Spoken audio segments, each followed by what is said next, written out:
എനിക്ക് ഒരേ ഒരാളിന്റെ അടുത്ത് ക്രഷ് തോന്നിയിട്ടുണ്ട്. അത് വിതിൻ സെക്കൻഡിൽ ഇല്ലാണ്ടായി. വിജയ് ദേവരകൊണ്ട. പുള്ളി എനിക്ക് ഇങ്ങനെ സ്ക്രീനിലൊക്കെ കാണുമ്പോൾ ഭയങ്കര ഒരു വാട്ട് എ ഹാൻസം എന്ന് ഇഷ്ടപ്പെടാത്ത വ്യക്തികളില്ല. അല്ല, ഞാനിങ്ങനെ എന്തൊരു ഭംഗിയാണ് ഇതിന്, ദൈവം ഇതിനെ ഇങ്ങനെ അങ്ങ് സൃഷ്ടിച്ചു വിട്ടു, എന്തൊരു ക്യൂട്ടാണ് അല്ലേ. പക്ഷെ ഞാനൊരു ദിവസം സംസാരിച്ചു, കുറച്ചു പേര് സംസാരിച്ചു. അതിനുശേഷം എനിക്ക് ആ ക്രഷൊക്കെ അങ്ങ് പോയി.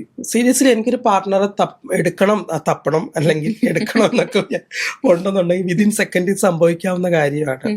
ഞാൻ എൻ്റെ ഇൻസ്റ്റാഗ്രാമിലെ ഇൻബോക്സിൽ ഒരു 10 മെസ്സേജിന് ഒരു മെസ്സേജ് ഞാൻ കൊടുത്താൽ മതിയാവും. മെസ്സേജുകൾ അയക്കുന്നവരും അതിനകത്തൊക്കെ എന്നെ റിയൽ ആയിട്ട് സ്നേഹിക്കുന്നവരുണ്ടാകാം കേട്ടോ, നമുക്കൊരിക്കലും അത് പറയാൻ പറ്റും. ബട്ട് ആ റിയൽ പേഴ്സണെ തപ്പി നടന്ന് എന്റെ സമയം വേസ്റ്റ് ആക്കാൻ എനിക്ക് താല്പര്യമില്ല എന്നുള്ളതാണ്. കാരണം വരുന്നവർ നമുക്കൊരു പൊള്ളലേൽപ്പിക്കാനാണ് വരുന്നത്. എനിക്കൊരു പാർട്ട്ണറെക്കാൾ ഉപരി എനിക്ക് കറകളഞ്ഞ സ്നേഹമാണ് വേണ്ടുന്നത്. ഈ ഒരു ആണിന് എപ്പോഴും ഒന്നിൽ കൂടുതൽ സ്ത്രീകളുമായിട്ട് റിലേഷൻഷിപ്പ് ഉള്ളത് ഒരു വലിയ ക്രെഡിറ്റ് ആയിട്ടാണ് അവർ കാണുന്നത്. സൊസൈറ്റിക്ക് കൊടുക്കേണ്ട പരിഗണനകൾ നമ്മുടെ ലൈഫിലുണ്ട്. ചോദിക്കണം, മോൾ എന്താണ് കല്യാണം കഴിക്കാതെ നടക്കുന്നത്? That is your choice. നീ എന്തിനാണ് നിന്റെ വണ്ടിയിൽ കഞ്ചാവ് വെച്ച് കച്ചവടം നടത്തുന്നത് വെച്ച് ദാറ്റ് ഈസ് മൈ ചോയ്സ് എന്ന് പറയാൻ പറ്റുമോ? ഇല്ല. അവിടെ സൊസൈറ്റി ഇടപെടും.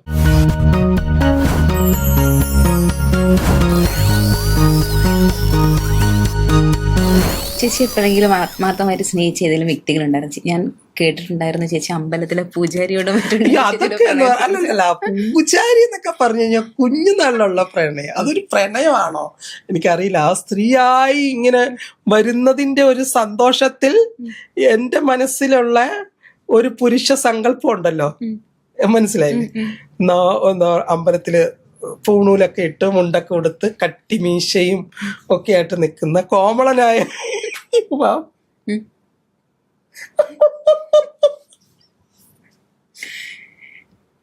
എന്റെ തിരുമേനി പോലും അറിഞ്ഞിട്ടുണ്ടാവില്ല ഞാൻ അങ്ങനെ സ്നേഹിച്ചത്. പിന്നീട് തിരുമേനിനെ കണ്ടോ? തിരുമേനി എവിടെയാണെന്ന് എനിക്കറിയില്ല. അതെല്ലാം നമ്മുടെ ആ ഒരു പ്രായത്തിൽ ഉണ്ടാകുന്നതാണ്, യുനോ. പിന്നീട് ചേച്ചിയുടെ കൺസെപ്റ്റിനനുസരിച്ചുള്ള ഏതെങ്കിലും വ്യക്തികളെ കാണാൻ പറ്റിയിട്ടുണ്ടോ? ഇല്ല, എനിക്ക് അങ്ങനെ ഒരു ക്രഷ് എന്ന് പറയാനായിട്ട് അങ്ങനെ ആരോടും തോന്നുന്നു. എനിക്ക് ഒരേ ഒരാളിന്റെ അടുത്ത് ക്രഷ് തോന്നിയിട്ടുണ്ട്. അത് വിതിൻ സെക്കൻഡിൽ ഇല്ലാണ്ടായി. വിജയ് ദേവരകൊണ്ട. പുള്ളി എനിക്ക് ഇങ്ങനെ സ്ക്രീനിലൊക്കെ കാണുമ്പോൾ ഭയങ്കര ഒരു വാട്ട് എ ഹാൻസം എന്ന് ഇഷ്ടപ്പെടാത്ത വ്യക്തികളില്ല. അല്ല, ഞാനിങ്ങനെ എന്തൊരു ഭംഗിയാണ് ഇതിന്, ദൈവം ഇതിനെ ഇങ്ങനെ അങ്ങ് സൃഷ്ടിച്ചു വിട്ടു, എന്തൊരു ക്യൂട്ടാണ് അല്ലേ. പക്ഷെ ഞാനൊരു ദിവസം സംസാരിച്ചു, കുറച്ചു പേര് സംസാരിച്ചു. അതിനുശേഷം എനിക്ക് ആ ക്രഷൊക്കെ അങ്ങ് പോയി. അങ്ങനെ അതപ്പോ പൊതുവെ അങ്ങനെയാണ്. ക്രഷിന് നമുക്ക് വേണമെന്നുണ്ടെങ്കിൽ സസ്റ്റെയിൻ ചെയ്യിക്കാം, സ്റ്റോപ്പ് ചെയ്യിക്കാം അല്ലേ. ജസ്റ്റ് ഒന്ന് സസ്റ്റെയിൻ ചെയ്യിക്കാം, ദെൻ കട്ട് ചെയ്യാം. സസ്റ്റെയിൻ ചെയ്യിക്കുമ്പോൾ ഒരു പ്രതീക്ഷ വരുന്നുണ്ട് അല്ലേ, സ്റ്റോപ്പ് ചെയ്യിക്കുമ്പോൾ അവിടെ പ്രതീക്ഷ വരുന്നില്ല. എന്നെ സംബന്ധിച്ച് അത് അവിടെ കഴിഞ്ഞു. പിന്നെ നമ്മൾ ആത്മാർത്ഥമായിട്ട് സ്നേഹിച്ച വ്യക്തികൾ, അത് ഒരു പ്രണയമോ അല്ലെങ്കിൽ മറ്റൊരു അർത്ഥമോ അതിലില്ല. പക്ഷെ അതിനേക്കാൾ അപ്പുറത്തേക്കുള്ള അർത്ഥങ്ങൾ വരുന്ന ചില സ്നേഹബന്ധങ്ങളുണ്ട്, എനിക്കുണ്ട്. അപ്പൊ ആ ഒരു സ്നേഹബന്ധമൊക്കെ നമ്മുടെ ലൈഫിൽ നമുക്കുണ്ടാക്കി തന്ന ആഘാതങ്ങള് നമ്മളെ കൂടുതൽ മോട്ടിവേറ്റ് ചെയ്തിട്ടുണ്ട്, കൂടുതൽ നമ്മളെ ബോൾഡ് ആക്കിയിട്ടുണ്ട്. മനസ്സിലായില്ലേ? എന്ന് കരുതി ആ സ്നേഹബന്ധത്തെ ഞാൻ ഒഴിവാക്കിയിട്ടില്ല. ആ സ്നേഹം എൻ്റെ കൂടെ വേണം. മേ ബി ഞാൻ കൊടുക്കുന്ന ഒരു പരിഗണന, അല്ലെങ്കിൽ ഞാൻ കൊടുക്കുന്ന ഒരു കെയറിങ്, അല്ലെങ്കിൽ ഞാൻ കൊടുക്കുന്ന സ്നേഹം അവർക്ക് അല്ലെങ്കിൽ അയാൾക്ക് ഭാവിയിൽ എന്തെങ്കിലും ഉപകരിക്കുമെന്നുണ്ടെങ്കിൽ I am so happy. Otherwise ഞാൻ ഒന്നും തന്നെ പ്രതീക്ഷിക്കുന്നില്ല അവിടെ നിന്ന്. ദെൻ എന്താണ്, ഞാൻ അതാണ് ആദ്യം പറഞ്ഞത്, എന്താണ് എന്ന് നമ്മൾ മനസ്സിലാക്കി കഴിഞ്ഞു. പിന്നെ നമ്മൾ ശൂന്യമാണ്. അവർ സന്തോഷിക്കട്ടെ. അതൊരു തരത്തിൽ മിസ്യൂസിങ് അല്ലേ ചേച്ചി? മിസ്യൂസിങ് ആണെന്ന് നമ്മൾ അറിഞ്ഞാൽ പോലും നമുക്കത് അറിയാമല്ലോ. അവിടെ ഒരു ഉള്ളു പിടയ്ക്കേണ്ട ആവശ്യം വരുന്നില്ല. മുമ്പ് പറഞ്ഞതുപോലെ ഡിപ്രഷന്റെ ആവശ്യം വരുന്നില്ല. What ever it is, I know എന്താണ് നടക്കുന്നതെന്ന്, സംഭവം എന്താണെന്നുള്ള കാര്യം നമുക്ക് അറിയാമല്ലോ. അത്രേ ഉള്ളൂ. ഗ്രേറ്റ്. അല്ല, നമ്മൾ കാരണം ഒരാളും കരയാൻ പാടില്ല. സീരിയസ്ലി ഒരാളും കരയണ്ട. ഒരാളും ഇപ്പൊ എന്നെ സംബന്ധിച്ച് എൻ്റെ ഒരാഗ്രഹം, ഞാനൊരു മനുഷ്യ സ്ത്രീയാണ്. ഒരുപാട് ആഗ്രഹങ്ങളും പ്രതീക്ഷകളും സ്വപ്നങ്ങളും ഒക്കെ ഉള്ളൊരു മനുഷ്യ സ്ത്രീയാണ്. ഇതിനിടയിൽ ഞാൻ കണ്ടുമുട്ടുന്ന മനുഷ്യരിൽ ആരെയൊക്കെ ഞാൻ സഹായിച്ചോ എന്നുള്ളത് ഞാൻ എഴുതി വെക്കുന്നില്ല. നാളെ ഞാൻ മണ്ണോട് അലിയുന്ന സമയത്ത് ഒരാളിന്റെ കണ്ണിൽ നിന്നെങ്കിലും ഒരു കണ്ണുനീര് വീഴുന്നുണ്ടെങ്കിൽ ഐ ആം സോ ഹാപ്പി. അവിടെയാണ് ഞാൻ സക്സസ് ആകുന്നത്. മനസ്സിലായില്ലേ? യെസ്, ഞാൻ സക്സസ് ആയി. എനിക്ക് വേണ്ടിയിട്ട് കരയാൻ ഒരു കണ്ണെങ്കിലും വന്നിട്ടുണ്ട്, അത് മതി. അതിനപ്പുറത്തേക്ക് എനിക്ക് വേണ്ടിയിട്ട് അലമുറയിട്ട് കരയാൻ ഒരുപറ്റം ആൾക്കാരുണ്ട് എന്ന് വിശ്വസിക്കുന്നിടത്ത് നമ്മൾ ഫെയിലിയർ ആയി പോവുകയാണ്. കുറെ പേരുണ്ടാവും ഉറപ്പായിട്ടും. പക്ഷെ ഉണ്ടാകുമെന്ന് എനിക്കറിയാം. അതുപോലെ തന്നെ സ്പെഷ്യലി എന്താ പറയാ, മക്കളുണ്ടാവും. എൻ്റെ മക്കളുടെ സ്ഥാനത്ത് നിൽക്കുന്നവർ 100% ഉണ്ടാവും. അവർക്ക് ഒരിക്കലും അക്സെപ്റ്റ് ചെയ്യാൻ പറ്റത്തില്ല. ഞാൻ ഇല്ലാണ്ടാവുന്നതിനെ പറ്റി അവർക്ക് ചിന്തിക്കാനേ കഴിയത്തില്ല. ഒന്നും പറ്റാതിരിക്കട്ടെ. പിന്നെ അതുപോലെ തന്നെ ചേച്ചിക്ക് എപ്പോഴെങ്കിലും ഒരു കൂട്ട് വേണം തോന്നി? ഇല്ല. സീരിയസ്ലി എനിക്കൊരു പാർട്ട്ണറെ തപ്പണം അല്ലെങ്കിൽ എടുക്കണം എന്നൊക്കെ ഉണ്ടെന്നുണ്ടെങ്കിൽ വിതിൻ സെക്കൻഡിൽ സംഭവിക്കാവുന്ന കാര്യമാണ്. ഞാൻ എൻ്റെ ഇൻസ്റ്റാഗ്രാമിലെ ഇൻബോക്സിൽ ഒരു 10 മെസ്സേജിന് ഒരു മെസ്സേജ് ഞാൻ കൊടുത്താൽ മതിയാവും. മേ ബി അതിൽ നിന്ന് ഒരാളെങ്കിലും എനിക്ക്, ഐ മീൻ പാർട്ട്ണർ ആ രീതിയിലല്ല, എല്ലാ രീതിയിലും പാർട്ട്ണർ. അതാ ഞാൻ പറഞ്ഞത്. ഇപ്പൊ പാർട്ട്ണർ, അതായത് എന്റെ ലൈഫിലേക്ക് വരാൻ താല്പര്യപ്പെടുന്ന ഒരുപാട് പേര് ഉണ്ട്, മെസ്സേജുകൾ അയക്കുന്നവരും. അതിനകത്തൊക്കെ എന്നെ റിയലായിട്ട് സ്നേഹിക്കുന്നവരുണ്ടാകാം കേട്ടോ, നമുക്കൊരിക്കലും അത് പറയാൻ പറ്റത്തില്ല. റിയലായിട്ട് സ്നേഹിക്കുന്നവരുണ്ടാകാം, പക്ഷെ എനിക്ക് ഒരിക്കലും അതിനെ പറ്റി ഞാൻ ആഗ്രഹിക്കുന്നില്ല. കാരണം ഈ ഇൻബോക്സിലോട്ട് വരുന്നത് കൂടുതലും ചിലപ്പം ചേച്ചിയുടെ ആ ഫെയിമും കാര്യങ്ങളും കണ്ടിട്ട് വരുന്നതാവാം. May be most of the people. But അതിന്റെ ഇടയിൽ എവിടെയെങ്കിലും ഒരു റിയൽ പേഴ്സൺ ഉണ്ടാകാം. ബട്ട് ആ റിയൽ പേഴ്സണെ തപ്പി നടന്ന് എന്റെ സമയം വേസ്റ്റ് ആക്കാൻ എനിക്ക് താല്പര്യമില്ല എന്നുള്ളതാണ്. കാരണം വരുന്നവർ നമുക്കൊരു പൊള്ളലേൽപ്പിക്കാനാണ് വരുന്നത്. ഈ പൊള്ളലിന്റെ ആഘാതത്തിൽ നമ്മൾ നിൽക്കുമ്പോൾ ഈ പൊള്ളൽ ഏൽപ്പിച്ചവർ എവിടെയോ എത്തിയിട്ടുണ്ടാവും. നമ്മൾ ഈ പൊള്ളലും തടച്ചുകൊണ്ട് നിൽക്കും. അതിന്റെ ആവശ്യമില്ല. എന്തിനാ ഈ ലൈഫ് ഇങ്ങനെ ആസ്വദിക്കുക? I M so happy. ഇവിടെ ബിസിനസ് ഉണ്ട്, അക്കാഡമി ഉണ്ട്, ദുബായിൽ ബിസിനസ് ഉണ്ട്, ഫ്യൂച്ചറിൽ ദുബായിൽ അക്കാഡമി വരുമായിരിക്കാം. ഇതെല്ലാം കൊണ്ട് ഞാൻ ഹാപ്പിയാണ്. Travelling to Dubai, travelling to India, travelling to Hyderabad, Bombay, Delhi എന്ന് വേണ്ട, ഇങ്ങനെ സോ ഹാപ്പി. ഇതിനിടയിൽ ഒരു പാർട്ട്ണർ എന്നതിനേക്കാൾ ഉപരി എനിക്ക് വേണ്ടുന്നത് സ്നേഹമാണ്. അങ്ങനെ പൊള്ളേൽപ്പിച്ച് പോയ ആരെങ്കിലും ഉണ്ടോ? ഇല്ലല്ല, ഞാൻ പറഞ്ഞില്ല, എനിക്കൊരു പാർട്ട്ണറെക്കാൾ ഉപരി എനിക്ക് കറകളഞ്ഞ സ്നേഹമാണ് വേണ്ടുന്നത്.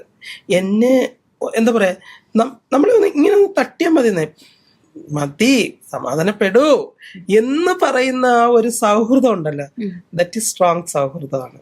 അങ്ങനൊരു സൗഹൃദം മാത്രം മതി എനിക്ക്, അല്ലാതെ എനിക്കൊന്നും വേണ്ട. ചേച്ചിയുടെ ഈ ഒരു ട്രാൻസ്ഫോർമേഷൻ കൂടുതലായിട്ട് അമ്മ സപ്പോർട്ട് ചെയ്തിട്ടുണ്ടായിരുന്നു, ഞാൻ കേട്ടിട്ടുണ്ടായിരുന്നു. പൊതുവെ ആ ഒരു സപ്പോർട്ട് എല്ലാ ഫാമിലിക്കും കിട്ടാറില്ല. അപ്പൊ ആ ഒരു സപ്പോർട്ട് എങ്ങനെയായിരുന്നു? എൻ്റെ അമ്മയുടെ സപ്പോർട്ട് എന്ന് പറഞ്ഞു കഴിഞ്ഞാൽ നമുക്ക് പകരം വെക്കാൻ പറ്റാത്ത സപ്പോർട്ടാണ്. എന്നെ സംബന്ധിച്ച് ഒരിക്കലും തങ്കമ്മ എന്ന് പറയുന്ന ആ ഒരു വ്യക്തി ഇല്ലാതെ എന്നിലെ പൂർണ്ണത വരുന്നില്ല. ഞാൻ കണ്ട എൻ്റെ ആദ്യത്തെ സ്ത്രീയാണ്. ഞാൻ പകർത്തി വെച്ച എൻ്റെ സ്ത്രീ രൂപമാണ്. അതിലൂടെയാണ് ഞാൻ എൻ്റെ സ്ത്രീത്വത്തിലേക്ക് സഞ്ചരിച്ചത്. അപ്പോൾ തങ്കമ്മ എന്ന് പറയുന്നത് അവിടെ ഉണ്ട്. എന്നാൽ 365 ദിവസത്തിൽ 300 ദിവസം അടിയും വഴക്കുക. ഇഷ്ടമുള്ള ആൾക്കാരായതുകൊണ്ടായിരിക്കും. അടിയും വഴക്കുവാണ്, ഫുള്ള് വഴക്കാണ്, തൊട്ടതിനും പിടിച്ചതിനും വഴക്കാണ്. പക്ഷെ എൻഡ് ഓഫ് ദ ഡേ ഞങ്ങള് നല്ല കൂട്ടുകാരാണ്. ഞാൻ തങ്കമ്മയെന്നാണ് വിളിക്കുന്നത്. ഞങ്ങള് നല്ല കൂട്ടുകാരാണ്. അതുപോലെ തന്നെ നമ്മൾ കുറേയേറെ സംസാരത്തിനിടയിൽ ചേച്ചി പറഞ്ഞിട്ടുണ്ടായിരുന്നു, സ്ത്രീകൾ കുറെ കാര്യങ്ങൾ അനുഭവിച്ചൊരു പോയിന്റിലാണ് പൊട്ടിത്തെറിക്കുന്നതെന്നുണ്ടായി പറഞ്ഞിട്ടുണ്ടായിരുന്നു. അപ്പൊ സ്ത്രീകളിൽ ഏതെങ്കിലും ഒരു ക്യാരക്ടറിൽ ചേഞ്ച് വരുത്തണമെന്ന് ചേച്ചിക്ക് തോന്നിയിട്ടുണ്ടായിരുന്നു? ഇവനിപ്പം അഡ്ജസ്റ്റ്മെന്റ് ആണെന്നേ. ആ അഡ്ജസ്റ്റ്മെന്റ് എന്തിനു വേണ്ടിയിട്ടാണെന്ന് പോലും ഇവർക്ക് അറിയത്തില്ല. ഡിവോഴ്സ് ആകുമോ എന്നുള്ളൊരു ഭയം, കുട്ടികൾ ഇത്രയും മുതിർന്നു, ഇതൊക്കെ ഈ ചിന്താഗതികളാണ് സ്ത്രീകളെ പല കാര്യങ്ങളും സഹിക്കാൻ പ്രേരിപ്പിക്കുന്നതെന്ന് എനിക്ക് തോന്നിയിട്ടുണ്ട്. മേ ബി അവര് വളർന്നു വന്ന സാഹചര്യവും ചുറ്റുപാടുകളും ആയിരിക്കാം. ഇപ്പൊ ഒരു പെൺകുട്ടി വളർന്നു വരുന്ന സാഹചര്യം ഒരു ആൺകുട്ടി വളർന്നു വരുന്ന സാഹചര്യം തമ്മിൽ വ്യത്യാസമാണ്. ഒരു പെണ്ണിന്റെ മനസ്സിലേക്ക് തുടക്കത്തിൽ തന്നെ ഒരു കുന്നു കനലെടുത്ത് ഇട്ട് കൊടുക്കും. നീ ഇതാണ്, നീ ഇതാണ്, നീ ഇങ്ങനെയാണ്, നീ അങ്ങനെയാണ്, നീ ഇങ്ങനെയാണോ ഇതാണ്. പക്ഷെ ഒരു ആണിനോട് ഇങ്ങനെ പറഞ്ഞു കൊടുക്കുന്നില്ല അല്ലേ? ഈ ഒരു ആണിന് എപ്പോഴും ഒന്നിൽ കൂടുതൽ സ്ത്രീകളുമായിട്ട് റിലേഷൻഷിപ്പ് ഉള്ളത് ഒരു വലിയ ക്രെഡിറ്റ് ആയിട്ടാണ് അവർ കാണുന്നത്. ശ്രദ്ധിച്ചിട്ടുണ്ട്. ചില പുരുഷന്മാർ, എല്ലാവരും അല്ല. അതെ. ചില പുരുഷന്മാർക്ക് അവർക്ക് കൂട്ടുകാർ കൂടി ഇരിക്കുമ്പോൾ എനിക്ക് 4 ഗേൾ ഫ്രണ്ട് ഉണ്ട്, അല്ലെങ്കിൽ ഞാൻ അവളെയും കൊണ്ട് ഡേറ്റിങ്ങിന് പോയിട്ടുണ്ട്, അവളെയും കൊണ്ട് ഞാൻ സിനിമയ്ക്ക് പോയിട്ടുണ്ട്, അവളെ കൂടെ ആയിരുന്നു ഇന്നലെ ഞാൻ അവളെ അവിടെ ഡ്രോപ്പ് ചെയ്ത്. ഇതൊക്കെ വലിയ ക്രെഡിറ്റ് ആയിട്ട് കാണുന്ന ആണുങ്ങളുണ്ട് ഇല്ലേ? അപ്പൊ ഈ ഒരു കാര്യത്തിൽ വരുമ്പോൾ സ്ത്രീകളെ സംബന്ധിച്ച് അത് ഭയങ്കര ഒരു വിഷമഘട്ടമാണ്. മോസ്റ്റ് ഓഫ് ദ ഗേൾസും ഇതിനെ അക്സെപ്റ്റ് ചെയ്യുന്നുണ്ടോ ഇല്ലയോ എന്നുള്ളതല്ല, അവരത് അവിടെ അങ്ങ് അഡ്ജസ്റ്റ് ചെയ്യുവാണ്. എൻ്റെ ഹസ്ബൻഡ്, എൻ്റെ കുട്ടിയുടെ അച്ഛൻ, എൻ്റെ ഫാമിലി ബാക്ക്ഗ്രൗണ്ട്, ഞാൻ എടുക്കുന്ന ഡിസിഷൻ നാളെ എനിക്ക് മാത്രമല്ല ബാധകമാവുന്നത്, എൻഡ് ഓഫ് മൈ ഫാമിലിക്ക് അല്ലേ? എൻ്റെ ഫാമിലിക്ക് അത് ഒരു വീഴ്ച സംഭവിക്കും എന്ന് പറയുമ്പോഴാണ് ഈ സഹനശക്തി വരുന്നത്. വേണ്ട, അതിൻ്റെ ആവശ്യമില്ല. നമ്മൾ സംസാരിക്കണം, എല്ലാ കാര്യങ്ങളും ഓപ്പണായിട്ട് സംസാരിക്കണം. ഈ ഓപ്പണായിട്ട് സംസാരിക്കുന്നതിൽ നിന്ന് കുറേ കാര്യങ്ങൾക്ക് നമുക്ക് ഈ ഹൈഡിങ് മെന്റാലിറ്റി മാറ്റാൻ പറ്റും. അതെ അതെ അതെ. അതെന്ന് വെച്ചാൽ ഒരു ഫാമിലിയിലാണെങ്കിൽ ഒരു ഹസ്ബൻഡ് ആൻഡ് വൈഫ് തുറന്ന് പറയാത്തത് കൊണ്ടാണല്ലോ പല പ്രശ്നങ്ങളും. അതെ, തുറന്ന് സംസാരിക്കണം. ഇപ്പം അതിന്റെ ആ ഒരു കുറവുണ്ട്. ഇപ്പൊ ഹസ്ബൻഡിന്റെ ഭാഗത്തുള്ള ഒരു പോരായ്മ ഭാര്യയ്ക്ക് തോന്നിയിട്ടുണ്ടെങ്കിൽ തീർച്ചയായിട്ടും ചൂണ്ടിക്കാണിക്കണം. എൻ്റെ ഭർത്താവാണല്ലോ, എന്ത് വിചാരിക്കും എന്ന് തുടങ്ങുന്നിടത്താണ് പ്രശ്നങ്ങൾ പോകെ വലിയ അന്ന് ഞാനത് പ്രതികരിച്ചിരുന്നുവെങ്കിൽ ഇന്ന് ഇത്ര എത്തത്തിലായിരുന്നു എന്ന് പിന്നീട് ഒരിക്കൽ ചിന്തിക്കും. ആ ഒരു ചിന്ത വരാൻ പാടില്ല. മനസ്സിലായി? ഇപ്പം നമ്മൾ പൊതുവെ പറയാറുണ്ട്, സൊസൈറ്റി എന്ത് വിചാരിക്കും എന്നുള്ള ചിന്തയിലൂടെ നമ്മൾ ജീവിച്ചു കഴിഞ്ഞാൽ നമുക്കൊന്നും ആകാൻ പറ്റത്തില്ല. പക്ഷെ നമ്മൾ സൊസൈറ്റിക്ക് കൊടുക്കേണ്ട ചില പരിഗണനകളുണ്ട്. സൊസൈറ്റിക്ക് കൊടുക്കേണ്ട പരിഗണനകൾ നമ്മുടെ ലൈഫിലുണ്ട്. ഇപ്പം ഞാൻ ചോദിക്കുകയാണ്, മോൾ എന്താണ് കല്യാണം കഴിക്കാതെ നടക്കുന്നത്? That is your choice. അതെ.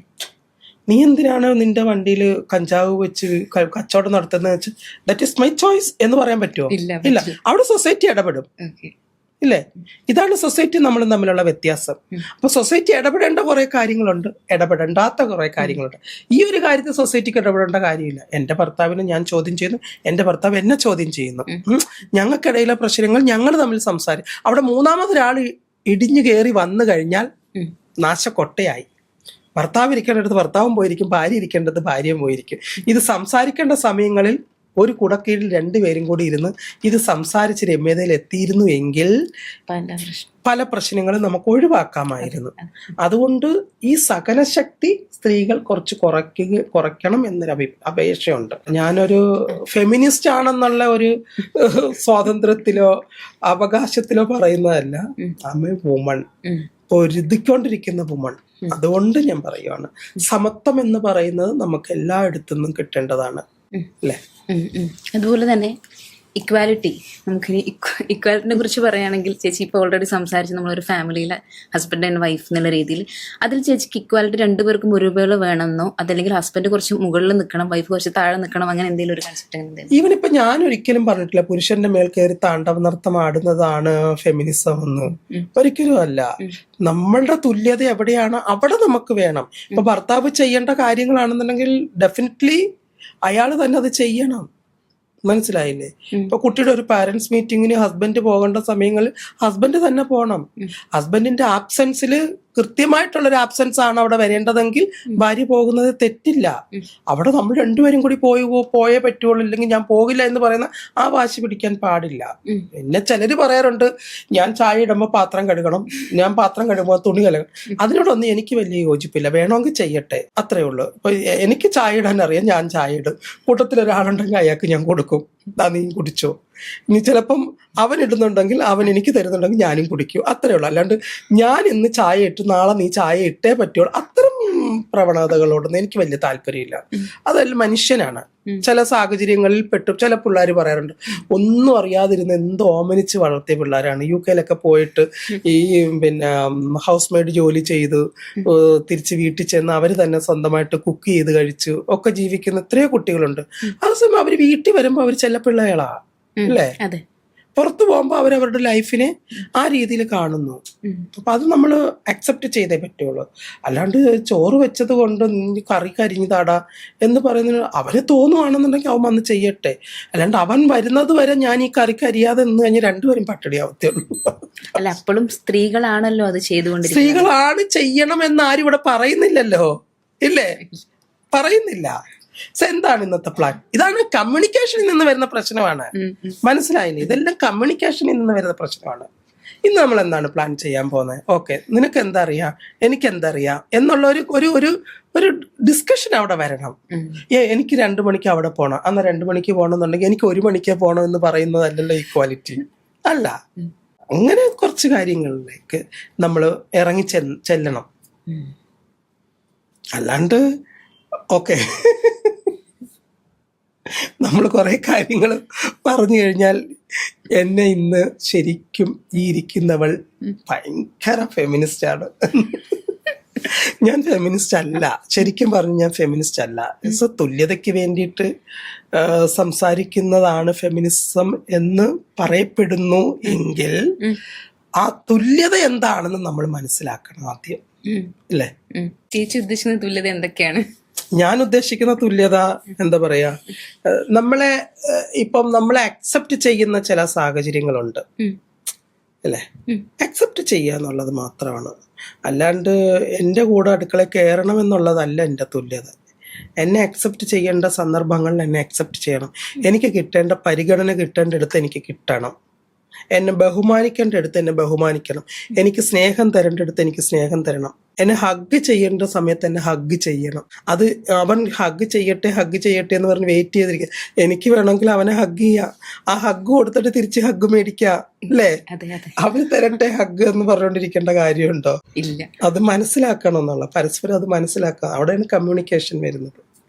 ഞാനൊരു ഹഗ് ആഗ്രഹിക്കുന്നുണ്ട് എൻ്റെ ഭർത്താവിൻ്റെ നിന്ന്, എനിക്കൊരു ഹഗ് ആഗ്രഹിക്കുന്നുണ്ടെങ്കിൽ ഞാൻ എത്ര ദിവസം എൻ്റെ മനസ്സിൽ മൂടിയിട്ട് നടക്കും.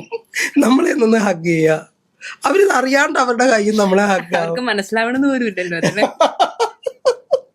അവിടെ മനസ്സിലാകാതിരിക്കുന്ന നമ്മളെ റിയാക്ഷൻസ് ആണ്. ചായ കൊണ്ടുവച്ച്, ഫുഡ് കൊണ്ടുവന്ന്, ഡ്രസ്സ് കൊണ്ടുവന്ന് എറിഞ്ഞ്, ഇതൊക്കെയാണ് നമ്മുടെ ഉള്ളിലെ റിയാക്ഷൻസുകൾ. ഇവർക്ക് ഇതൊന്നും അറിയത്തില്ല. ഇവർക്ക് തന്നെ പറ്റി പ്രാന്ത് പിടിച്ചോന്ന് ചോദിക്കും.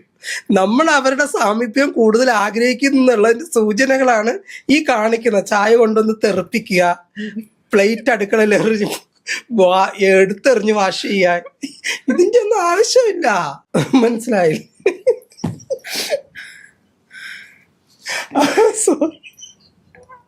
എനിക്ക് ഭർത്താവില്ലാത്തത് കൊണ്ട് എനിക്കിതിനെ പറ്റിയിട്ടൊന്നും, പക്ഷെ ഞാൻ എൻ്റെ റിയാലിറ്റികളാണ് ഞാനിതൊക്കെ പറയുന്നത്. ഇത് പക്ഷേ എനിക്ക് കണക്ട് ചെയ്യുന്ന ഒരു സാധനമാണ്. അല്ല, എനിക്ക് കെട്ടിപ്പിടിക്കണം തോന്നുമ്പോൾ ഞാൻ കെട്ടിപ്പിടിക്കും. എൻ്റെ മക്കളെ ഞാനിപ്പോൾ ഹരണി സങ്കടപ്പെട്ടിരിക്കുകയാണെന്നുണ്ടെങ്കിൽ ഞാൻ അവളെ കെട്ടിപ്പിടിക്കും. അപ്പോൾ അവൾക്ക് മനസ്സിലാവും, അവൾക്കൊരു സമാധാനം കിട്ടും. എൻ്റെ അമ്മ എന്നെ കെട്ടിപ്പിടിച്ചു, എനിക്ക് എൻ്റെ സങ്കടം കുറേയൊക്കെ ഉരുകിപ്പോയി എന്നതുപോലെയാണ്. ഇപ്പൊ നമുക്ക് ഒരുപാട് സങ്കടം ഉണ്ടെന്നുണ്ടെങ്കിൽ നമ്മുടെ ഓപ്പോസിറ്റ് നിൽക്കുന്ന ഒരാളിനെ ഒന്ന് ഹഗ് ചെയ്ത് നോക്കെ, ആ സങ്കടം കുറഞ്ഞു വരുന്നതായിട്ട് കാണാം. അത് അവിടെ പ്രേമിക്കുന്ന ഒരാളാകണമെന്നില്ല. നമ്മൾ സ്നേഹിക്കുന്ന ഒരു വ്യക്തി, നമ്മുടെ close friend, can I hug you എന്ന് ചോദിക്കുന്ന ഒരു ഇതുണ്ട്. അപ്പോൾ അല്ലെങ്കിൽ ഒരാൾ പറയും എന്നെ ഒന്ന് ഹഗ് ചെയ്യുമോ എന്ന് ചോദിക്കുന്ന ഒരു അവസരമുണ്ട്. എന്നെ ഒന്ന് ഹഗ് ചെയ്യുമോ? ആ ഹഗ് ചെയ്യുമോ എന്ന് ചോദിക്കുന്നത് എന്തിനാണെന്നറിയാവോ? അവരുടെ കുറേ പ്രശ്നങ്ങൾ ഒന്ന് ഉരുകി കളയാൻ വേണ്ടിയിട്ടാ. ഉരുക്കി കളയണം അവർക്ക്. That's not a sex. അതൊരു കണക്ഷനാണ്. ഹാർട്ട് ടു ഹാർട്ട് കൊടുക്കുന്ന ഒരു കണക്ഷനാണ്. ഇപ്പം നമ്മൾ തമ്മിൽ ഹഗ് ചെയ്യുമ്പോൾ എൻ്റെ ഹാർട്ട് ഇവിടെ, മോളുടെ ഹാർട്ട് ഇവിടെയാണ്, അല്ലേ? അപ്പോൾ 2 ഹാർട്ടുകൾ തമ്മിൽ കണക്റ്റ് ആകുമല്ലേ? ആ ഹാർട്ടുകൾ തമ്മിൽ കണക്ഷൻ കൊടുക്കുന്നതാണ് ഹഗ്ഗിങ് എന്ന് പറയുന്നത്. അതിലൂടെ എന്തെല്ലാം കാര്യങ്ങൾ കമ്മ്യൂണിക്കേറ്റ് ചെയ്യാൻ പറ്റുമെന്നറിയാവോ? അത് ചെയ്യാതെ വെറുതെ ഈ പാത്രം എടുത്തെറിയുന്നതിനകത്ത് വല്ല അർത്ഥമുണ്ടോ? അത് ചെയ്യണം. ബിക്കോസ് എൻ്റെ ഹസ്ബൻഡാണ്, അല്ലെങ്കിൽ എൻ്റെ ഫ്രണ്ടാണ്, എൻ്റെ മകളാണ്. എനിക്കതിനുള്ള സ്വാതന്ത്ര്യമുണ്ട്, എനിക്കതിനുള്ള അവകാശമുണ്ടെന്ന് നമ്മൾ റിയലൈസ് ചെയ്യണം. ചേച്ചി അറിഞ്ഞുകൊണ്ട് എല്ലാവർക്കും ഹഗ് കൊടുക്കാറുണ്ടോ? എനിക്ക് ഒരാളെ ഹഗ് ചെയ്യുന്നതിന് കൂടുതൽ ഇഷ്ടം വ്യക്തി ഞാൻ തന്നെ. ഞാൻ എന്നെ തന്നെ ഹഗ് ചെയ്യും. അതിലൂടെ കുറേ കാര്യങ്ങൾ ഞാൻ പഠിക്കും. ചില സന്ദർഭങ്ങളിൽ ഞാൻ ആഗ്രഹിക്കാറുണ്ട് എന്നെ മനസ്സിലാക്കുന്ന ഒരാൾ, അല്ലെങ്കിൽ എന്നെ പൂർണ്ണമായിട്ട് ഉൾക്കൊള്ളുന്ന ഒരാൾ. That's not a sexual relationship. ഞാൻ അതിലേക്ക് കടക്കുന്നില്ല. Don't think about bad. ഞാൻ പറയുന്ന സിറ്റുവേഷനാണ് ഞാൻ പറയുന്നത്. ലൈക്ക് ഒരു സുഹൃത്ത്, ആണാകാം, പെണ്ണാകാം, ആരും ആകാം. നമ്മൾ തോളത്ത് ഇങ്ങനെ ചാഞ്ഞു കിടക്കുമ്പോൾ, നമ്മൾ അങ്ങോട്ട് തോളത്ത് ചാഞ്ഞു കിടക്കുമ്പോൾ ആ കിട്ടുന്ന ഒരു സുഖവും സന്തോഷവും സമാധാനവും ഉണ്ട്. മനസ്സിലായില്ലേ? ഒരു യാത്ര പോകുന്ന സമയമായിരിക്കാം, അല്ലെങ്കിൽ നമ്മൾ എവിടെയെങ്കിലും ഇരിക്കുന്ന സമയമായിരിക്കാം, ഇതെല്ലാം നമ്മുടെ ലൈഫിൽ സംഭവിക്കേണ്ടതാണ്. ഞാനും അതൊക്കെ ആഗ്രഹിക്കാറുണ്ട്. സോ മനുഷ്യനല്ലേ, നമ്മൾ ഈ ഭൂമിയിൽ എത്ര കാലം ഇവിടെ ഉണ്ടാകും? ഞാൻ ആദ്യം പറഞ്ഞതുപോലെ വെക്കുന്ന അലാറം കേൾക്കാൻ പോലും ഉറപ്പില്ലാത്ത ജന്മങ്ങളാണ് മനുഷ്യരല്ലേ. ശരിക്കും നമ്മളാണ് ലോകത്തിന്റെ അത്ഭുതങ്ങൾ സൃഷ്ടിക്കുന്നവർ, മനുഷ്യരല്ലേ. ഒന്ന് ആലോചിച്ച് നോക്കൂ, നമ്മളാണ് ലോകത്തിൽ അത്ഭുതങ്ങൾ സൃഷ്ടിച്ചു വരും. സയന്റിസ്റ്റുകൾ കണ്ടുപിടിക്കുന്ന നേട്ടങ്ങൾ അല്ലേ. താജ്മഹൽ പോലും ഒരു മനുഷ്യന്റെ സൃഷ്ടിയല്ലേ. ഒരാളുടെ ആഗ്രഹമാണെങ്കിൽ പോലും മറ്റൊരാളാണത് സൃഷ്ടിച്ച് എടുത്തത്. അപ്പൊ മനുഷ്യനാണ് അത്ഭുതങ്ങൾ. ഈ അത്ഭുതങ്ങൾ സൃഷ്ടിക്കുന്ന മനുഷ്യന്റെ മനസ്സിൽ എപ്പോഴെങ്കിലും ഈ കരുണയും സ്നേഹവും പരിഗണനയും ഉൾക്കൊള്ളലും ഒക്കെ ഉണ്ടാകണം. ഉണ്ടായില്ലെങ്കിൽ ഇവർ ഈ അത്ഭുതങ്ങൾ സൃഷ്ടിക്കുന്നതിനകത്ത് എന്തെങ്കിലും അർത്ഥമുണ്ടോ? ഉണ്ടായിട്ടുണ്ടാകാം അല്ലേ. പക്ഷെ പ്രകടമാക്കാൻ കഴിയാത്ത ചില വ്യക്തിത്വങ്ങളും ഉണ്ട്, ഞാൻ ഇങ്ങനെയാണ് എന്നുള്ളത്. പക്ഷെ ഒരു കാര്യം നമ്മൾ മനസ്സിലാക്കണം, നമ്മൾ ഇരുമ്പ് കൊണ്ടോ കല്ല് കൊണ്ടോ കെട്ടിവെച്ചതല്ല നമ്മുടെ മനസ്സ്. നമുക്കതിനെ ലഘൂകരിക്കാൻ കഴിയും സമ്പർക്കത്തിലൂടെ, നല്ല നല്ല വ്യക്തിത്വങ്ങളിലൂടെ, ഇൻട്രാക്ഷൻസുകളിലൂടെ നമുക്ക് മാറ്റങ്ങൾ വരുത്തിയെടുക്കാൻ കഴിയും. നമ്മുടെ മാനസിക ചിന്തകൾ മാറ്റിയെടുക്കാൻ കഴിയും. ഞാൻ ഇങ്ങനെയാണ്, എനിക്ക് മാറാൻ കഴിയില്ല, നിനക്ക് എന്നെ ഇങ്ങനെ അക്സെപ്റ്റ് ചെയ്യാൻ പറ്റുമെന്നുണ്ടെങ്കിൽ അക്സെപ്റ്റ് ചെയ്തോളൂ എന്നുള്ളത്. മനസ്സിലായോ? ഒരിക്കലും കല്ലും മണ്ണും ഇരുമ്പും കൊണ്ട് കെട്ടിവെച്ചിരിക്കുന്നതല്ല നമ്മുടെ മനുഷ്യന്റെ മനസ്സെന്ന് പറയുന്നത്.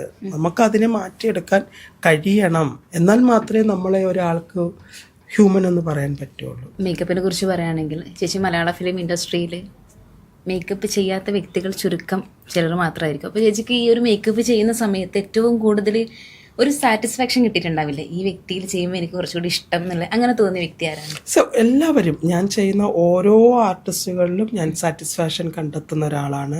ഞാൻ വളരെ കോൺഫിഡൻസോട് കൂടിയാണ് ഓരോ ആർട്ടിസ്റ്റുകളെയും ചെയ്യുന്നത്. ബട്ട് ചില ആർട്ടിസ്റ്റുകളുമായിട്ട് മേക്കപ്പ് ചെയ്യുമ്പോൾ അവിടെ കിട്ടുന്ന ചില ഫ്രീഡംസ് ഉണ്ടല്ലോ, നമ്മുടെ കൈകൾക്ക് ഓടാൻ പറ്റുന്ന ഒരു ഫ്രീഡമുള്ള ചില ഫേസുകളുണ്ട്. അപ്പൊ അവിടെ നമ്മൾ കുറച്ചും കൂടി ഹാപ്പി ആയിരിക്കും. അങ്ങനെയുള്ള ഫേസസ് ഉണ്ട്, ഒത്തിരി ഉണ്ട്. പ്രിയമണിയുണ്ട്, മമത മോഹൻദാസ് ഉണ്ട്, ഭാവനയുണ്ട്, അങ്ങനെ ഒരുപാട് പേരുണ്ട്. അപ്പൊ ഇവർക്കൊക്കെ ഇവരുടേതായ ഒരു സ്റ്റൈലിലുള്ള മേക്കപ്പ് ആണ് വരുന്നത്, ചേച്ചി സജസ്റ്റ് ചെയ്യുന്നതാണോ? സോ സംടൈംസിൽ സജസ്റ്റ് ചെയ്യും. തന്നെ എപ്പോഴും ഓരോ സ്റ്റൈല് മേക്കപ്പ് കീപ്പ് ചെയ്യാതെ കുറച്ച് ഡിഫറെന്റ് ആയിട്ട് സിറ്റുവേഷൻ അനുസരിച്ചിട്ട് അതിനെ മാറ്റാൻ നോക്കും. ഇപ്പൊ ഫോർ എക്സാമ്പിൾ, ഇപ്പൊ അവരുടെ ഒരു ഫംഗ്ഷന് പോവുകയാണെന്നുണ്ടെങ്കിൽ നമ്മൾ ഉപയോഗിക്കുന്ന മേക്കപ്പിന്റെ ക്വാളിറ്റി, അവരൊരു ക്യാരക്ടർ ചെയ്യാൻ പോവുകയാണെങ്കിൽ അവർ ചെയ്യുന്ന മേക്കപ്പിന്റെ ക്വാളിറ്റി, തന്നെ അവരൊരു ഹൈ ഫാഷൻ അറ്റൻഡ് ചെയ്യാൻ പോവുകയാണെങ്കിൽ അവിടെ നമ്മൾ എടുക്കുന്ന ക്വാളിറ്റി, ഇതിനെല്ലാം നമ്മൾ ഡിഫറെന്റ് ടൈപ്പിലാണല്ലോ കാണേണ്ടത്. അപ്പോൾ ചേച്ചിയുടെ കയ്യിലുള്ള ഈ ഒരു മേക്കപ്പ് കളക്ഷനിൽ ഏറ്റവും എക്സ്പെൻസീവ് അതുപോലെ തന്നെ റേറ്റ് കുറഞ്ഞതുമായിട്ടുള്ള എങ്ങനെയാണ് റേഞ്ച്? ഏറ്റവും എക്സ്പെൻസീവ് ആയിട്ടുള്ള മേക്കപ്പ് പ്രോഡക്റ്റ് ലാക്ടറി. അതിന്റെ ആ ഒരു amount I think around 30,000 something ആണെന്ന് തോന്നുന്നു, ഇന്ത്യൻ മണി. അതിന്റെ concealer with foundation. La Prairie is a very costly and very good product. And skin care also. അതിന്റെ സ്കിൻ കെയറും ഉണ്ട്, അതിന്റെ മേക്കപ്പ് പ്രോഡക്റ്റും ഉണ്ട്. ഐ തിങ്ക് അതിന് കൺസീലറും ഫൗണ്ടേഷൻ മാത്രമേ ഉള്ളൂ, ബാക്കി ഉണ്ടോ എന്ന് എനിക്ക് കൃത്യമായിട്ട് അറിയാം. ഞാൻ എൻ്റെ കയ്യിൽ ഫൗണ്ടേഷനും എൻ്റെ കൺസീലറും മാത്രമേ ഉള്ളൂ. അതുപോലെ സാധാരണക്കാരായ കുറെ ആൾക്കാരുണ്ട്, അപ്പൊ അവർക്കൊക്കെ അഫോർഡ് ചെയ്യാൻ പറ്റുന്ന ഒരു മേക്കപ്പ് സാധനം. Forever 52 ക്യാരക്ടർ മേക്കപ്പ് ഒക്കെ വളരെ അഫോർഡബിൾ ആണ്, വെരി ഗുഡ് റിസൾട്ടും ആണ്. നമ്മുടെ ബഡ്ജറ്റിനകത്ത് ഒതുങ്ങി നിൽക്കുന്ന ഒരു പ്രോഡക്റ്റ് ആണ് Forever 52 ആൻഡ് ക്യാരക്ടർ. അപ്പൊ അതിന്റെ എല്ലാം ഉണ്ട്, I shadows, mascara, lip liner, lipstick, ഇതെല്ലാം വളരെ റീസണബിൾ റേറ്റ് ആണ്, ബഡ്ജറ്റ് ഫ്രണ്ട്ലി ആയിട്ടുള്ള ഒരു പ്രോഡക്റ്റ് ആണ് ഇത്. അതുപോലെ മലയാളം ഫിലിം ഇൻഡസ്ട്രിയിൽ ചേച്ചിക്ക് ഏറ്റവും കൂടുതൽ ഒരു സ്നേഹബന്ധമുള്ള ഒരു സ്പെസിഫിക് ആയിട്ടുള്ള ചില വ്യക്തികൾ ഉണ്ടാവില്ലേ? ഇപ്പം ചേച്ചീൻ്റെ പേഴ്സണൽ ലൈഫിൽ സൂര്യ, അങ്ങനെ കുറച്ച് ആൾക്കാർ പേര് പറഞ്ഞതുപോലെ ഫിലിം ഇൻഡസ്ട്രിയിൽ ചേച്ചി ഏറ്റവും കൂടുതൽ കണക്ട് ചെയ്ത് നിൽക്കുന്ന വ്യക്തി ആരൊക്കെയാണ്? ഞാൻ എല്ലാ കാര്യങ്ങളും ഡിസ്കസ് ചെയ്യുന്നത് മമതയായിട്ടാണ്. മമതയുടെ കൂടെയാണ് എല്ലാ കാര്യങ്ങളും ഞാൻ എപ്പോഴും എൻ്റേതായിട്ടുള്ള കാര്യങ്ങൾ ഞാൻ ഷെയർ ചെയ്യുന്നത് മമതയായിട്ടാണ്. ബാക്കി എല്ലാവരുമായിട്ടും കണക്ഷൻ ഉണ്ട്. ഇവനിപ്പോൾ പ്രിയമണി, മധുബാല മാം, നാദിയ മൊയ്തു, സ്നേഹ മാം, തമിഴിലെ സ്നേഹ മാം, അങ്ങനെ ഇവിടെയുള്ള ഒട്ടുമിക്ക ആൾക്കാർ ഇപ്പം എന്താ പറയാ, ചില രാത്രികളിൽ എൻ്റെ ലാസ്റ്റ് ചാറ്റിങ് ഞാനും ഭാവനയും തമ്മിലായിരിക്കും. ഞങ്ങൾ കുറേ കാര്യം ചാറ്റ് ചെയ്യാൻ തുടങ്ങിയ കുറേ കാര്യങ്ങൾ പറഞ്ഞു കിടന്ന് ചിരിക്കും. അതുപോലെ രമ്യ നമ്പീശൻ, നമ്മൾ ഇവരെല്ലാം എൻ്റെ ലൈഫിന്റെ പാർട്ടാണ്. അതുപോലെ തന്നെ ഈ ഒരു ഫിലിം ഇൻഡസ്ട്രിയിൽ കുറേ പ്രശ്നങ്ങൾ ഫേസ് ചെയ്തുകൊണ്ടിരിക്കുന്നുണ്ട്. ഈ പ്രശ്നങ്ങൾ ഫേസ് ചെയ്യാനുള്ള റീസൺ ഇവർ പറയാത്തത് കൊണ്ടാണോ, അല്ലെങ്കിൽ അതിങ്ങനെ മൂടി വെക്കുന്നത് കൊണ്ടാണോ, എന്താണ്? I don't know. കാരണം എന്ന് വെച്ച് കഴിഞ്ഞാൽ പീപ്പിൾ ആർ ഡിഫറെന്റ് അല്ലേ. ഞാൻ ആദ്യമേ തന്നെ ഇതിനകത്ത് പറഞ്ഞു, വേണം വേണ്ട ഇതിനകത്താണ്. വേണ്ടുന്നവർ പറയട്ടെ, വേണ്ടാത്തവർ പറയണ്ട അല്ലേ. ലൈഫിനെ അവരെങ്ങനെയാണോ കാണുന്നത് അതനുസരിച്ചിട്ടാണ് നമ്മുടെ പ്രതികരണങ്ങൾ എപ്പോഴും മുന്നോട്ട് പോകുന്നത്. ഞാൻ ആദ്യമേ പറഞ്ഞതുപോലെ ഒരു സെലിബ്രിറ്റിനെ സംബന്ധിച്ച് അവർക്ക് കിട്ടിക്കൊണ്ടിരിക്കുന്ന ഭീമമായിട്ടുള്ള തുക അവർക്ക് നിർത്തിക്കൊണ്ട് എനിക്കിത് വേണ്ട എന്ന് പറഞ്ഞുകൊണ്ട് അവരൊരു ജോലിക്ക് പോകുന്നുണ്ടോ? അവർക്ക് പോകാൻ കഴിയുമോ? ഇല്ല. കഴിയുന്നവരുണ്ടാകുമായിരിക്കാം, പോയിട്ടുള്ളവരും ഉണ്ടെന്ന് തോന്നുന്നു. അതും വിരലിൽ എണ്ണാവുന്നവരാണ്. പുറം രാജ്യങ്ങളിൽ പോയി ജോലി ചെയ്ത് അവരുടെ ലൈഫ് സ്റ്റൈല് കണ്ടിന്യൂ ചെയ്യുന്നവര്. അതേസമയം അവർക്ക് ഈ ഒരു മെയിൻ സ്ട്രീമിൽ നിന്ന് കിട്ടുന്ന സ്വീകാര്യത ഒരു നിമിഷം കൊണ്ട് അവർക്ക് ഇല്ലാണ്ടാക്കാൻ പറ്റില്ല. ഒരു മിസ്യൂസിംഗ് എന്ന് പറഞ്ഞ ഒരു ഫാക്ടർ ഫിലിം ഇൻഡസ്ട്രിയിൽ കൂടുതൽ ഉണ്ടാകാം, ഉണ്ടാകാതിരിക്കാം. ഞാൻ ചോദ്യം ചോദിക്കാനുള്ള റീസൺ എന്ന് വെച്ചാൽ ചേച്ചി അത്രയും കൂടുതൽ ഇൻഡസ്ട്രി എന്റെ അടുത്ത് വന്നിട്ടുള്ള മിസ്യൂസിങ് ആയിട്ടുള്ള ഇന്ററാക്ഷൻസുകൾ എനിക്ക് 1, 2, 3 സ്റ്റോപ്പ് ചെയ്യാൻ കഴിഞ്ഞിട്ടുണ്ട്. അതെല്ലാവർക്കും കഴിയണമെന്നില്ലല്ലോ, അല്ല സാഹചര്യങ്ങളാണ്. എന്നെ സംബന്ധിച്ച് ഞാനിപ്പം സെറ്റിൽ ചെന്ന് കഴിഞ്ഞാൽ ഇപ്പം ഞാൻ റീസെന്റ് ചെയ്യുന്നത് ലക്ഷ്മി ഗോപാലസ്വാമിയുടെ ഓടും കുതിര ചാടും കുതിര എന്ന് പറഞ്ഞൊരു മൂവിയാണ്. അപ്പൊ എന്നെ സംബന്ധിച്ച് ഞാൻ ലക്ഷ്മിക്ക് മേക്കപ്പ് ചെയ്യുക, മോണിറ്ററിൽ പോയിട്ട് മേക്കപ്പ് ഓക്കെ ആണോ എന്ന് ചെക്ക് ചെയ്യുക, ഡയറക്ടറോട് ചോദിക്കുക, ക്യാമറമാനോട് ചോദിക്കുക. എന്റെ ഡ്യൂട്ടി കഴിഞ്ഞു അല്ലേ. പിന്നെ എന്റെ സ്പേസ് ഞാൻ കണ്ടെത്തുക എന്നുള്ളതാണ്. എനിക്ക് ഇരിക്കാനൊരിടം അത് കണ്ടെത്തുക. എന്നെ ആവശ്യമുള്ള സമയത്ത് ഞാൻ ക്യാമറയുടെ പുറകിൽ പോകുന്നു, കറക്ഷൻസുകൾ നോക്കുന്നു, തിരിച്ച് ഞാൻ എൻ്റെ അടുത്ത് വന്നിരിക്കുന്നു. ഞാൻ അവിടെ ഇന്ററാക്ട് ചെയ്യുന്ന ചുറ്റുപാടുകളുണ്ട്. എനിക്ക് ചുറ്റും കസേരകളിൽ വന്നിരിക്കുന്നവരുമായിട്ട് ഞാൻ ഇന്ററാക്ട് ചെയ്യുന്ന രീതികളുണ്ട്. ആ രീതികൾക്ക് ഞാൻ എപ്പോഴും ലിമിറ്റ് വെക്കാറുണ്ട്. ഞാൻ അമിതമായിട്ട് സെറ്റിൽ പാറിപ്പറന്ന് നടക്കാറില്ല, എല്ലാവരുമായിട്ടും ഇന്ററാക്ട് ചെയ്യാറില്ല. എനിക്ക് ആവശ്യമുള്ള കാര്യങ്ങൾ ഞാൻ ചോദിച്ചു വാങ്ങുന്നു, അതിനപ്പുറത്തേക്ക് മറ്റാരുടെയും കാര്യങ്ങളിൽ ഞാൻ ഇടപെടാൻ പോകാറില്ല എന്നുള്ളതാണ്. പക്ഷേ നമ്മൾ ഇടപെടാൻ തുടങ്ങുമ്പോൾ അത് കുറേ കാര്യങ്ങൾ ചെന്നെത്താൻ പറ്റത്തില്ല. അത് ഞാൻ അനുഭവിച്ചിട്ടുണ്ട്. നമ്മൾ ചില കാര്യങ്ങൾ, പ്രശ്നങ്ങൾ കേട്ടിട്ട് നമ്മൾ അതിനെ ചോദ്യം ചെയ്യാൻ പോകുമ്പോൾ നമ്മളിപ്പോ ഒരു നിലപാടെടുക്കുമല്ലോ.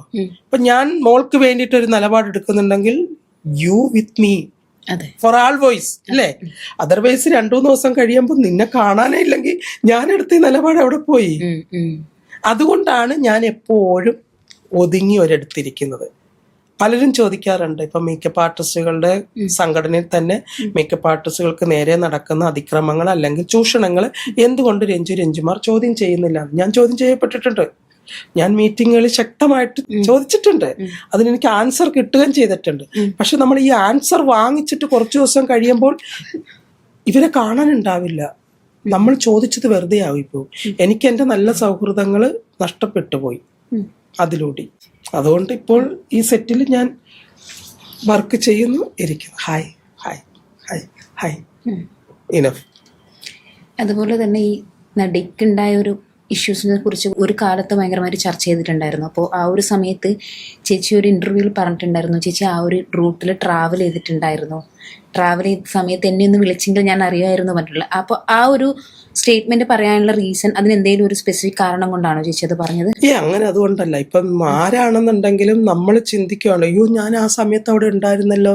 ഇപ്പം ഫോർ എക്സാമ്പിൾ ലുലുമാളിൽ ഞാനൊരു ദിവസം പോയെന്ന് വെച്ചോ, ഞാൻ ഇങ്ങോട്ട് ഇറങ്ങി കുറച്ച് വണ്ടി മുന്നോട്ട് വരുമ്പോൾ എനിക്ക് വളരെ ക്ലോസ് ആയിട്ടുള്ള ഒരാൾ അവിടെ ഉണ്ടായിരുന്നെങ്കിൽ അയ്യോ ഞാൻ അവിടെ ഉണ്ടായിരുന്നു. കണക്ഷൻ ഇല്ലാത്തത് കൊണ്ടല്ലേ വിളിക്കാൻ പറ്റാത്തത്. തമ്മിലൊരു കണക്ഷൻ വരുന്നില്ല. ഞാൻ അവിടെ വരുവോ എന്നുള്ളൊരു ചിന്ത അവർക്കും ഇല്ലല്ലോ, എനിക്കും ഇല്ലല്ലോ. അപ്പൊ അപ്പോഴുള്ള ഒരു സങ്കടം അതാണ് ഞാൻ ഷെയർ ചെയ്തത്. അയ്യോ ഞാൻ ആ സമയത്ത് എപ്പോഴോ ഓപ്പോസിറ്റ് ഡയറക്ഷനിൽ ഞാനും വരുന്നുണ്ടായിരുന്നു. കാരണം എൻ്റെ ഷൂട്ട് കഴിഞ്ഞിട്ട് ഞാൻ വരുന്ന സമയമായിരുന്നു. അപ്പൊ എന്നെ ഒന്ന് സഹായത്തിന് വിളിക്കാൻ മേ ബി അവൾക്ക് ആ സമയത്ത് തോന്നിയിട്ടില്ലായിരിക്കും. ആ ചർച്ച നമുക്ക് അത് അങ്ങോട്ട് ഇനി കൂട്ടിക്കൊണ്ടു പോകണ്ട, അതവിടെ സ്റ്റോപ്പ് ചെയ്ത് കഴിഞ്ഞ കാര്യമല്ലേ.